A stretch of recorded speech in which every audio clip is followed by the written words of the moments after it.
ডাকসু নির্বাচনের মাধ্যমে জুলাইয়ের প্রজন্ম বিজয়ী হয়েছে।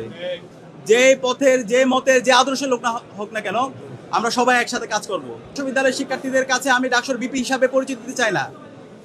আমি একজন, আমার বোনের একজন ভাই হিসাবে আমাকে পরিচয় দিতে চাই।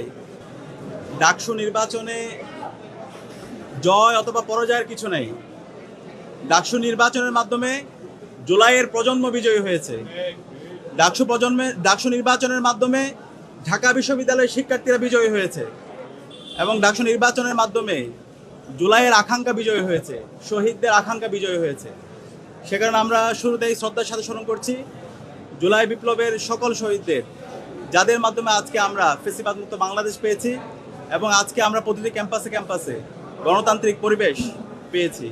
একই সাথে আমরা স্মরণ করছি বাংলাদেশের আজাদী আন্দোলনের সকল শহীদদের, বিশেষ করে মহান মুক্তিযুদ্ধের সকল শহীদদের, 90-এর স্বৈরাচার বিরোধী আন্দোলনের সকল শহীদদের, আধিপত্যবাদের বিরুদ্ধে, আগ্রাসনের বিরুদ্ধে লড়াই আমাদের অগ্রনেতা শহীদ আবরার ফাহাদ সহ ক্যাম্পাসের ছাত্রলীগের নির্যাতন নিষ্পেষণে যতজন শহীদ হয়েছে সকল শহীদদের আল্লাহ পাক সুবহানাহু ওয়া তাআলা সকল শহীদদের জান্নাতুল ফেরদৌসের মেহমান হিসেবে কবুল করুক, আল্লাহুম্মা আমিন। প্রিয় উপস্থিতি, ডাকসু নির্বাচনের মাধ্যমে ঢাকা বিশ্ববিদ্যালয়ের শিক্ষার্থীরা আমাদের উপর নেতৃত্বের আমানত রেখেছে। আমরা দৃঢ়কণ্ঠে বলতে চাই, ডাকসু নির্বাচনে ঢাকা বিশ্ববিদ্যালয়ের শিক্ষার্থীরা সাদিক কায়েম, এস এম ফরহাদ, মহিউদ্দিন খান সহ ঐক্যবদ্ধ শিক্ষার্থী জোটের আমাদের প্যানেলের উপর যে আমানত রেখেছে, আমরা সেই আমানতের যথাযথ হক আদায় করবো ইনশাআল্লাহ।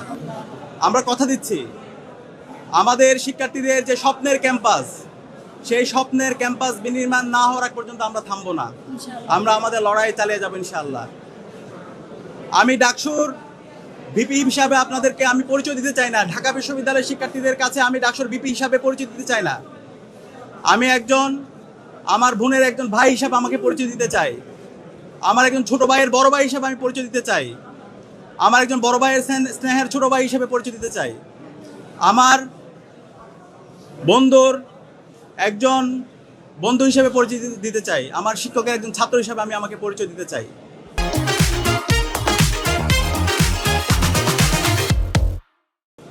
আমি কথা দিচ্ছি, সাদিক কায়েমকে আপনারা যেভাবে দেখেছেন, ডাকসুর বিপি হওয়ার পরে তার কোনো পরিবর্তন হবে না ইনশাআল্লাহ।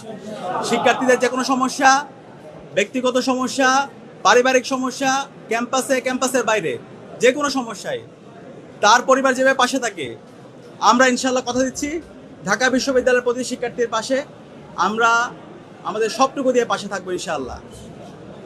প্রিয় উপস্থিতি, আমরা এই ডাকসু নির্বাচনের দেখতে পেয়েছি, নির্বাচন আয়োজন করার জন্য আমাদের বিশ্ববিদ্যালয়ের শিক্ষার্থীরা রাত দিন এক করে কাজ করেছেন।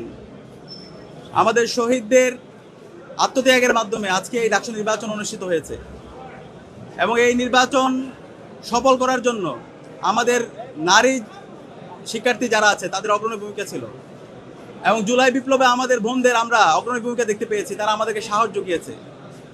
আমরা আমাদের এই ক্যাম্পাসকে সবার জন্য একটা নিরাপদ ক্যাম্পাস হিসাবে বিনির্মাণ করার আমরা প্রতিজ্ঞা করছি।